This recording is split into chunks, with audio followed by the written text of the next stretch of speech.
months ago, I hand-picked this car online, waited 9 months for delivery, and 767 miles. There are a lot of things that I've learned about the 2021 Chevy Corvette convertible. 30 things that I really have enjoyed that I'm going to tell you about in this video. My name is Craig from Flying Wheels. This is my 2021 Chevy Corvette. Let's get going.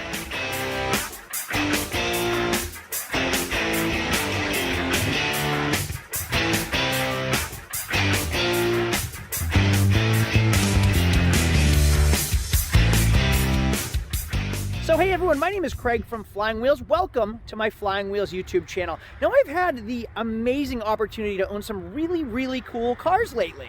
Now if you follow my videos, you know that I've made videos of things I like and things I don't like about certain cars. Well, I think I'm going to start doing series on things I love about the car and things I don't love about every time I own something special. Starting with this 2021 hardtop convertible Corvette. I absolutely love this car. This car right here has 767 miles and I hand-picked it myself. I mean, down to every single option, including that black lip down there, the wheels, the Z51 package you'll see right here.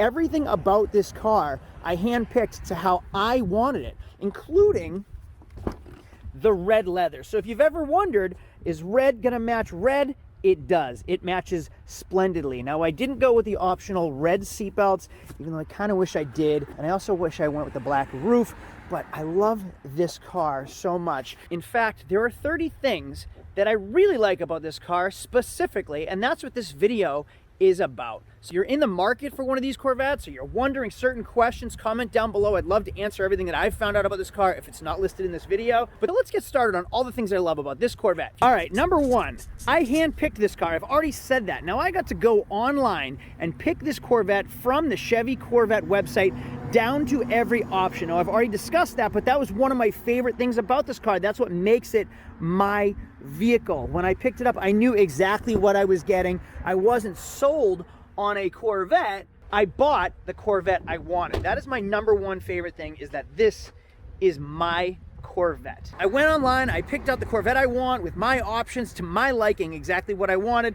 I put down my $100 deposit. I picked the dealer I wanted to buy it from, and they called me and said, Craig, come on, and we're gonna confirm the options with you. We'll take your deposit now. We'll put in the order. Now, the hard thing about owning a Corvette or buying a Corvette is that they're very limited production. They're really hard to buy. I mean, like I said, I waited 9 months for this car, so I had to find a dealer that had an allocation, meaning they had an open number for me to purchase a Corvette. That was the difficult part about it. The fun part was me picking it out. Okay, number two is the Z51 package. It was an expensive option. We're talking like almost $4,000. You'll see right here in the calipers are my Z51 calipers, Z51 suspension. You also get a Z51 performance body kit, so that black lower lip. You get some black trim.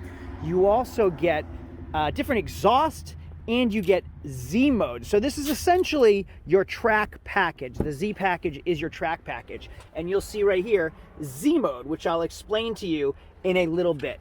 Z mode's a really cool feature that I highly recommend for your car. It's a Z51 performance package that has been designed specifically to enable the new mid-engine sports car to run continuous track laps without overheating or losing braking efficiency while going faster and handling better than the base C8. The Z51 pack adds more effective cooling for the engine brakes and different suspension components, stickier tires, and aerodynamic aids that increase downforce. It costs $5,000 plus, and it can be paired with the optional FE4 magnetic selective ride control and dampers and performance traction management system for even better racetrack performance. So the Z51 package is absolutely worth buying. I'm so happy I got it. If I didn't, I think I would have been disappointed. Okay, number three is absolutely the exhaust notes. Now this is a factory exhaust, and I'm gonna start it up.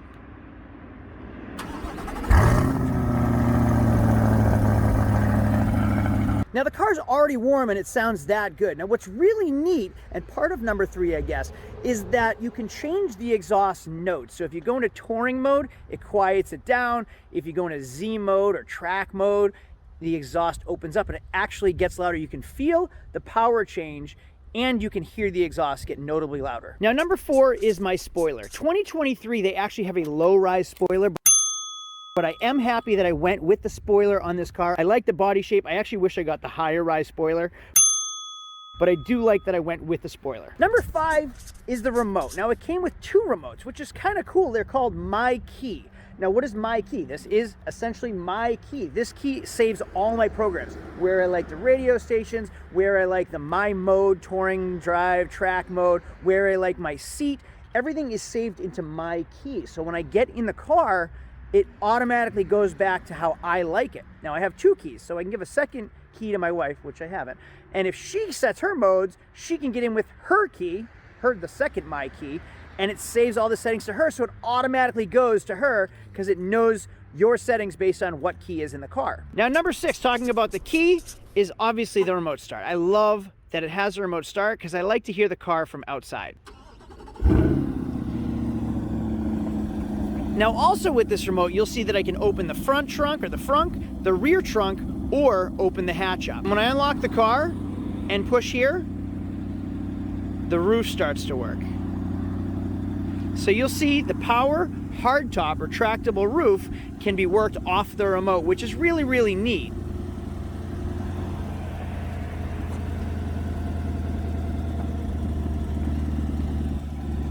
Now that's the perfect segue into number 7, am I at? I love that it's a convertible. I had told you that I handpicked this car. I specifically waited for 2021 because I wanted the first year of the mid-engine convertible. I didn't want the Targa roof. I didn't want to store the Targa roof in the back. It's a cool option, and I like that you can have a hard top, and I like that you can see the engine, but I wanted the convertible. It does make a difference, and you can even see this window right here will go up. There's a button right there. When I push that button, that'll go up. I like the headrest inserts, whatever you call these right here behind the headrest. I like that as well. So I am happy that I went with the convertible, and I love that it works off the remote. Well, now I'm going to go into the inside of the car. If you see right here on the window controls, I can actually shut the power roof with the power windows as well. So it's the same as a power window button. You have a power rear glass and a power roof button at the windows. Now you'll know it's finished when all the windows go all the way up, and then you get it. There you go. It says folding top motion complete, and the windows go all the way up. Now with this roof up, it is completely silent. It is quiet. You do not know that it's convertible when the top is up. So I guess that would be, am I at number 8? The power roof, the hardtop roof, is completely quiet when it's retracted. Up, what's up? Is it retracted? When it's closed. Number 9 is the steering wheel. Craig, why is the steering wheel in a square? Well, number 1, you'll see right here, I can see my head-up display, which is right there perfectly. So a circular steering wheel would actually get in my way and would inhibit my vision. This flat top is a perfect view to the track, to the road. Now, why is the bottom flat? Easy in, easy out access. It's so I can get in and out of the car easier. There's no reason for the bottom to be round and then have my legs scrape every time I get in the car. Now, number 9, or number 10, what am I at right now, are the instruments right here, the buttons, all of my control buttons. I actually like the placement of it. I want to not like it. When I first saw these, I thought it was just weird. It was confusing. It reminds me of a Porsche Panamera, and I didn't like how many buttons there were right here. But literally within a day, I knew where everything was, and it's easily accessible from my heated seats to my air-conditioned seats to my vented seats. I can sync the climate control there. I have all of my climate control buttons here, as well as the passenger buttons too. It's really, really easy to use. Now that is a perfect segue into number 10. This right here. What is this? Well, my mode selector is right here. So you'll see when I start the car, I can turn this knob right here and it changes my mode from track to tour to sport. My mode means I can set it to how I like it. And then we have a weather mode as well. What's really neat is there is a knob here, but it's better than that. This little cover is actually a perfect hand rest for me to touch all of my buttons. So rather than me resting my hand on a circular knob, I actually have perfect hand placement right here. Like somebody really thought of this, and it makes so much sense. Now to get it in park, reverse, neutral, drive, easy, right here. To use the paddle shifters, just hit manual, and I can use my paddle shifters up and down. Now while discussing the modes over here, that brings me to my Z mode right here. So when I hit Z mode, you can see it automatically goes into Z mode. It stiffens my steering, engine sound and shift points, brake feel. and the engine like RPM shift points. It's really, really neat. And if you've noticed, with it lit up, the exhaust tone actually deepened. It got a little bit louder. Okay, now I'm gonna set my camera up at the exhaust and I'm gonna put it in tour mode so you can hear the exhaust in tour. Then I'm gonna hit the Z mode button and I want you to see if you can actually hear a difference, and comment down below and tell me if you can or you can't.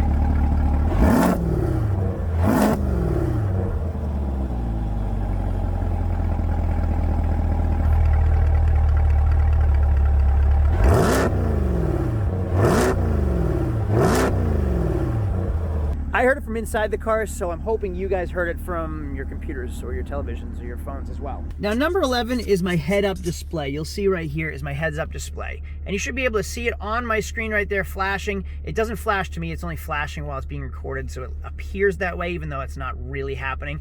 I can actually change the head-up display mode by selecting here, Info, and it will actually change what I'm seeing. Now that was an added option. Obviously it was an additional cost, and I'm glad I got the head-up display as well. Think about it, this is a track-ready race car, so it's pretty neat to not have to be staring at your instrument cluster. I can see everything that's happening right on my screen on my windshield. I'm not going to include this or say I do or say I don't like it, but the infotainment center is actually pretty easy to use. I can change everything right here. It's easy to navigate through, so I guess that could be number 12. I like it. I like that it's easy to use. But number 13 is one of my favorites about this car. We've all had heated seats before. We've all had heated steering wheels before. That's really, really neat. But you'll notice I never actually set the heated steering wheel button. I never pushed it. And I never pushed the heated seat button either. And you can see it's not maxed out. Why is that? Well, it knows the temperature outside. So this car will automatically set the heated steering wheel and the heated seats for me based on the outdoor temperature. So some mornings I'll start my car with the remote starter and I'll get in it, bing, bang, boom, heated steering wheel, heated seat on, my rear end warmer, fiery when I sit down. And now on to number 14 is the front camera. Pretty neat. You don't think it'd be useful, but it actually is extremely useful because this car is really, really low. So I want to be able to see, let's put it in drive, what's in front of me if I'm getting in front of a curb, if I'm going towards rocks, or where's the end of the street or the driveway. There we go. I can see everything from my front end camera and I can turn it on with the push of a button. Now this car comes equipped with a front end lift. Drivers can now raise the front of their Corvette almost 2 inches in less than 3 seconds with the available front lift. This allows you to clear low obstacles such as speed bumps or steep driveways with the help of a 2-position hydraulic lifter. I should have bought it. That one was one I could have gone with or without, and I still feel like I don't have to have it, but like 2 days in, I scraped my front end on a really steep driveway. If I'd been able to lift it, I would have scraped my front end. And it memorizes based on like navigation and maps, and so it memorizes the points that you lifted the car, and if you get near there again, it automatically lifts your car. So let's say your driveway is really steep and you lifted your car the first time. Well, from now on, every time you get in your driveway, the car will automatically lift. Now, I would make that one of my favorites, so I'd number it, but I didn't get that, so I can't number that as number 14. Okay, number 14 or number 15 is very cosmetic, and it's something I didn't even notice till somebody pointed out to me. See that mirror right there? Well, look at this mirror right here. It's actually wider. This is about 2 inches wider, farther out, extended on the car, so you can see past the side of the body. Now, does it really matter? Yeah, it does matter actually, but the thing that I like about it most is it reminds me of a Ferrari Testarossa. The Ferrari Testarosa's mirror stuck out like this too. It looked like a set of ears. And even though it was kind of weird, it's something that really looks neat when you notice it. And if you notice, this isn't just black paint, this is actually a metallic paint. I hope you can see it in there. All right, what number are we on? 15 or 16? These Michelin Pilot Sports came because I bought the Z51 package. So this car doesn't actually come with these tires unless you get the Z51 package. And I will tell you, these are like race tires. I mean, official track tires. You can see there's a rock stuck to it right there. They are super, super sticky. So driving down the roads and turns and everything, I just feel like I'm hugging everything. Now that's a combination of the car, the suspension, and the wheels and tire package. But I love those Michelin Pilot Sports, and I like that they came with the Z51 package. Perfect example of sticky tires. I want to show you what it's like driving this car. Can you hear that? Can you hear all that sound inside from the outside? I just feel like I drove through some dirt and rocks, and this stuff's just gonna kick up on my car because the tires are so sticky. Okay, I've lost track already, but what are we at? 16, 17, the frunk. Unlock, push this twice, the frunk pops open. I actually like the shape of this. So if you look at this hood, you'll see the angles here. It looks a lot like a Lamborghini Murcielago. I don't know, it just has a really, really cool style. Now, if you remember, the Corvette's always flipped forward. This is one of the first Corvettes, or is this the first Corvette, that actually has a frunk that opens forward facing. Now you'll see there's no latch. So once I popped it, it actually just opens up, and that's the frunk space. Now you can kind of see that some stuff gets in here. I mean, I've had this garaged and it still has stuff in here, but decent amount of space for a front trunk. Okay, let's go to number 20. It would be the actual trunk. Now it is a mid-engine car, meaning the engine is right here, but they still managed to fit space in the rear trunk. So when I open this, I still have a decent amount of storage here, and the purpose is to actually fit a set of golf clubs. I'm not a big golfer, but supposedly you can fit an entire set of golf clubs in the rear trunk. Now I'm gonna give this its own number, number 21 or 22. When I shut the rear trunk, just like the old Cadillacs, it shuts automatically, so it pulls itself down to a locked position. Number 22 or 23, and geez, I don't even know where I'm at anymore. When I start the car, it remembers what mode we were in. So if I left it in Z mode or if I left it in track mode, it is still in that mode when I start the car. I don't have to go to it every single time I start my car. The next one I think is an obvious. The price. I paid $80,000 for this car. I mean, like original window sticker, like to get a base model, is $69,000 for this car. It's unreal. The price, like the way they were able to price this car for what you're getting is unbelievable. Now add the convertible, add the Z51 options, I'm at $80,000. I don't know an $80,000 car that looks or drives like this, that you could put on the track the day you purchase it. I mean, what, a 911? But I don't know, I'd still prefer that, which is a perfect segue into number 23, maintenance. It's so easy to maintain. I mean, everything, if you really needed to, you can get most parts at AutoZone. I mean, like replacement parts and oil filters and stuff. I'm gonna go to the dealer because it's a brand new car, but I can get most of the stuff for Corvettes, and it's always been that way, at like the local AutoZone. So to maintain this thing, you can pretty much work on it yourself. You don't have to take it to the Ferrari dealer and spend $250 an hour to have them work on this car. That's really, really a cool feature about the Corvette. It's an $80,000 supercar. Yes, I'm gonna say it, supercar, that you can maintain yourself and go 100,000 miles in reliably. Name another supercar you can do that in. Okay, what am I at? Number 26-ish, I think? Okay, this is gonna be an easy one. This right here, I'm glad it did that. I love the LED display when I open the car, and only does it certain points, but you can see the Corvette comes across the screen and it trickles all the way over to the infotainment center. Now, if I start the car, this brings me to number 27. Fuel economy. I don't drive this car hard, and I'm getting about 28 miles per gallon in it. So now I am in a race car that turns heads everywhere I go, and I get almost 28 miles per gallon. It's just unreal. Now I drive it with a light foot, but still, that's unbelievable to me. All right, we're getting near the end. The next one is number 28, changing my display. Watch this. With this button right here, I can change my display from sport to track, to weather, to tour. I mean, it's pretty neat. You can change your instrument cluster to however you like to look at it. What's pleasing to the eyes to you might be different to somebody else, and you can change it to however you want. I just think that's really neat. All right, number 29 is obvious. It's the look. Looking at this car, it just makes me smile. The LED lights in the front, the LED lights in the rear, the vents, the giant side vents. Looking at this car makes me smile all the time. I mean, this should have been number 1, not number 29. But everywhere I go, people stop and they look and they ask. Now, if you're not a conversationalist, if you're not a cunning linguist, you might not like this car because everyone wants to chat about it. I actually enjoy that. I appreciate that people appreciate this car. So the appeal and the look and the appearance is number 29 for me. And number 30, are you ready for it? When you buy a new Corvette Stingray, GM partially finances you the opportunity to go learn how to drive your car on a racetrack at Ron Fellows Raceway. Not your car, which is even better, and this is why it's number 30, the biggest one.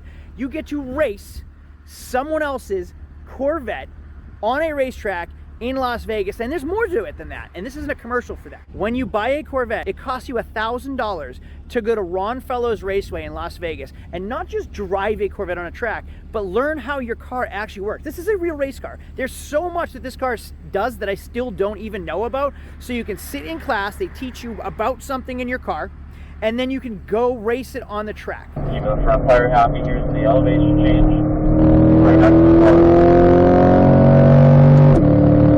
And then you go back to class and they teach you something else, and then you go race it on the track for 2 days straight for $1,000. And GM funds and finances Ron Fellows partially for everybody to have this opportunity to know how you can drive your car, which is like, blows my mind. So hopefully we have some videos coming up on that in the future. All right, there's some other cool features about this car. I'm not gonna get into them, but there's like track pack, track mode, and burnout mode. And honestly, it's kind of confusing, and that's some of the stuff that I don't like about the car. So if you want to know why I don't like this car, I have 25 reasons. The video is a lot shorter than this one. 25 reasons why I don't like this car. Everything I've learned about this car that I don't like. So if you want to know more about this car, make sure to subscribe down below. I'd love to hear in the comments what you like about it, what you don't like about it, all the good, all the bad. Do you own one? Have you owned one? Do you want one? Are you on a waiting list for one? What about the new Z06? There's so much happening. And I'm really excited that I have this car and that I get to share it with you guys. So thanks for watching. If you enjoyed it, do me a favor, give me a thumbs up, because it helps boost the algorithm so more people get to see the videos. I appreciate the support always. I'm doing what I love, and it's thanks to you guys watching my stuff. I hope you enjoy it. I appreciate it. Have a great day. Adios.